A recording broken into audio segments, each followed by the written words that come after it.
Round 7 of the FIM Motocross World Championship, the MXGP of France at St.Jean d'Angely. Jorge Prado grabbed the whole shot. He was closely followed by Jorge and Henry Jacobi. Kelly Chervelin was not too far behind either as they hit the top of the hill.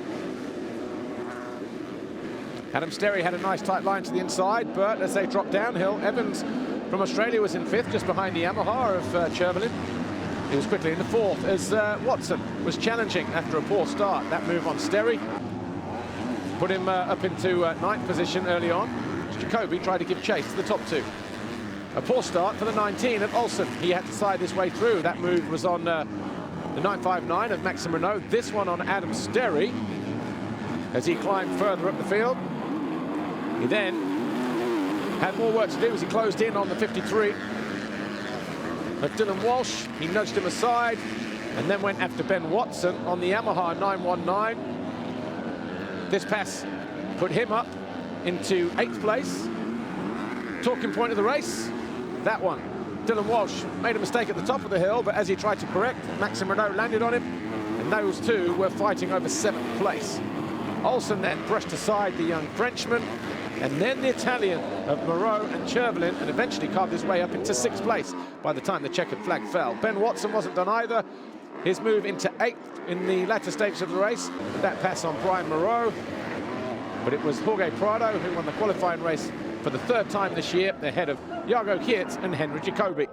Mitch Evans was 4th, Tom Vial was 5th, Olsen 6th, Chervelin 7th, and Watson was 8th. Yeah, it was a good motor, got a whole shot. That was the goal for today as well. You know, get a good start, get out of all the trouble, and you know, it went like planned, so perfect for tomorrow. First, feeling good. Iago was there all moto, but anyway, I was feeling good. Tomorrow, I will do a bit extra, and hopefully we can get the overall. In the MXGP qualifying race, Tony Cairoli didn't get his usual lightning start, but it was 2 Yamahas of number 4 and 21 of Tonus and Paulin. DeSalle tucked in behind them. Cairoli was about 8th, but watch what happens next. The top of the hill into turn 3. Paulin bobbled in the corner and lost control of his machine. Cairoli just behind, got caught out as well, but Lieber ran smack into the Yamaha of Paulin, and riders and bikes and bodies were all over the place. It was a miracle. Everyone picked themselves up and rejoined the race, albeit 34th, 35th and 36th. It was Tonus who led the way, though, from Monticelli and Gajser, as Cairoli carved his way through. Paul Jonas picked himself up after a kerfuffle, if you like, with Bobryshev. The 461 of Fevre eventually found his way past Benoit Pacharel. That put him into 7th place. Gajser made this move on Monticelli to move into 2nd around about lap 4. And then a couple of laps later, he took the lead from Tonus with that pass there.